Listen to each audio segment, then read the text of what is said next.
क्या दुनिया एक बड़े युद्ध की तरफ बढ़ रही है? क्या होर्मुज जलडमरू मध्य अब दुनिया की सबसे खतरनाक जगह बन चुका है?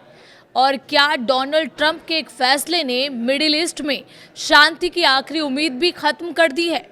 नमस्कार, आप देख रहे हैं न्यूज़ 18 राजस्थान और आपके साथ मैं हूं वंदना त्यागी। और आज बात उस तनाव की जिसने पूरी दुनिया की धड़कनें बढ़ा दी हैं। अमेरिका और ईरान के बीच करीब 10 हफ्तों से चल रहा टकराव अब ऐसे मोड़ पर पहुंच चुका है जहां हर नया बयान, हर ड्रोन और हर युद्धपोत दुनिया की अर्थव्यवस्था से लेकर तेल बाजार तक को हिला रहा है।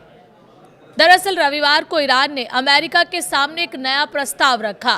तेहरान की तरफ से कहा गया कि अगर अमेरिका कुछ शर्तें मान ले तो क्षेत्र में जारी संघर्ष खत्म किया जा सकता है। ईरान चाहता है कि लेबनान में युद्ध रुके, होर्मुज जलडमरू मध्य में जहाजों की सुरक्षित आवाजाही हो, अमेरिकी प्रतिबंध हटाए जाएं और युद्ध में हुए नुकसान का मुआवजा दिया जाए। इसके साथ ही ईरान ने भविष्य में किसी भी सैन्य हमले की गारंटी और अपनी समुद्र संप्रभुता का सम्मान करने की मांग रखी। लेकिन कहानी यहीं से पलट गई। अमेरिकी राष्ट्रपति डोनाल्ड ट्रंप ने इस प्रस्ताव को लगभग तुरंत खारिज कर दिया। सोशल मीडिया पर दिए गए छोटे लेकिन सख्त बयान में ट्रंप ने साफ कहा कि ये डील अमेरिका के लिए स्वीकार्य नहीं है। और बस यहीं से एक बार फिर दुनिया को डर सताने लगा कि कहीं युद्ध विराम सिर्फ कागजों तक सीमित न रह जाए। ट्रंप के इस फैसले का असर कुछ ही घंटों में दिखाई देने लगा। अंतर्राष्ट्रीय बाजार में कच्चे तेल की कीमतें तेजी से उछल गई।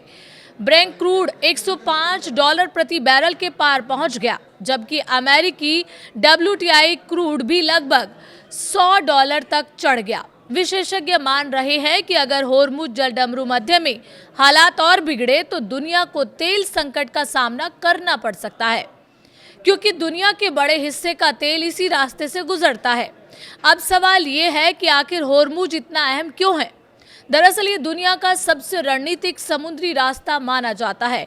फारस की खाड़ी से निकलने वाले तेल और गैस का बड़ा हिस्सा इसी संकरे समुद्री मार्ग से होकर दुनिया तक पहुंचता है। इसलिए यहाँ हल्का सा तनाव भी पूरी वैश्विक अर्थव्यवस्था को हिला देता है। और तनाव से बयानबाजी तक सीमित नहीं है। खाड़ी क्षेत्र में लगातार संदिग्ध ड्रोन देखे जा रहे हैं। यूएई ने दावा किया है कि उसने 2 ड्रोन मार गिराए।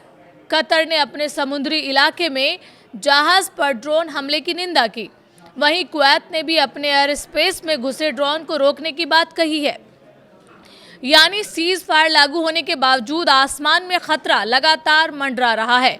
इस बीच एक और घटना ने सबका ध्यान खींचा। होर्मुज के ऊपर उड़ रहे अमेरिकी F-35 फाइटर जेट ने अचानक 7,700 इमरजेंसी कोड जारी किया। एविएशन की दुनिया में ये कोड किसी गंभीर तकनीकी या सुरक्षा खतरे का संकेत माना जाता है। इसके बाद विमान यूएई की तरफ जाता दिखा और फिर उसका ट्रांसपोर्टर बंद हो गया। ईरानी मीडिया ने दावा किया कि जेट को मार गिराया गया। हालांकि इसकी स्वतंत्र पुष्टि अभी तक नहीं हुई है, लेकिन इस घटना ने पूरे इलाके में सस्पेंस और डर बढ़ा दिया है। दूसरी तरफ इजराइल और लेबनान सीमा पर भी हालात बिगड़ते जा रहे हैं। हिजबुल्लाह के नए FPV ड्रोन इजरायली सेना के लिए बड़ी चुनौती बन गए हैं।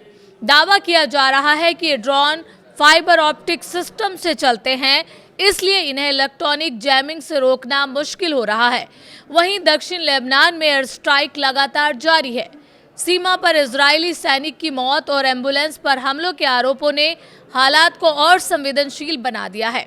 अब इस पूरे संकट में चीन और पाकिस्तान की भूमिका भी अहम हो गई है। पाकिस्तान मध्यस्थता की कोशिश कर रहा है और उसी के जरिए ईरान का प्रस्ताव अमेरिका तक पहुंचाया गया।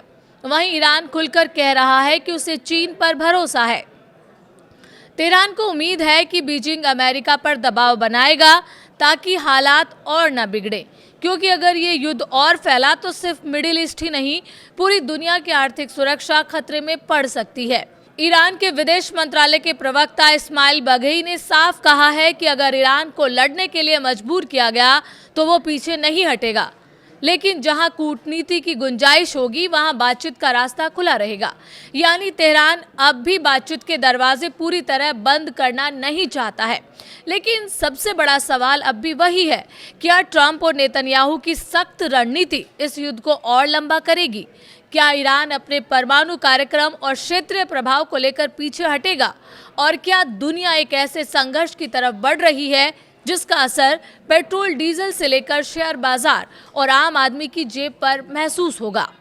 फिलहाल इतना तय है कि मिडिल ईस्ट में शांति अभी बेहद दूर नजर आ रही है और दुनिया की नजरें अब होर्मुज जलडमरू मध्य, तेहरान, वॉशिंगटन और तेल बाजार पर टिकी हुई है। अगर आपको ये वीडियो पसंद आया हो तो इसे शेयर जरूर करें, क्योंकि दुनिया बदल रही है और हर अपडेट मायने रखता है।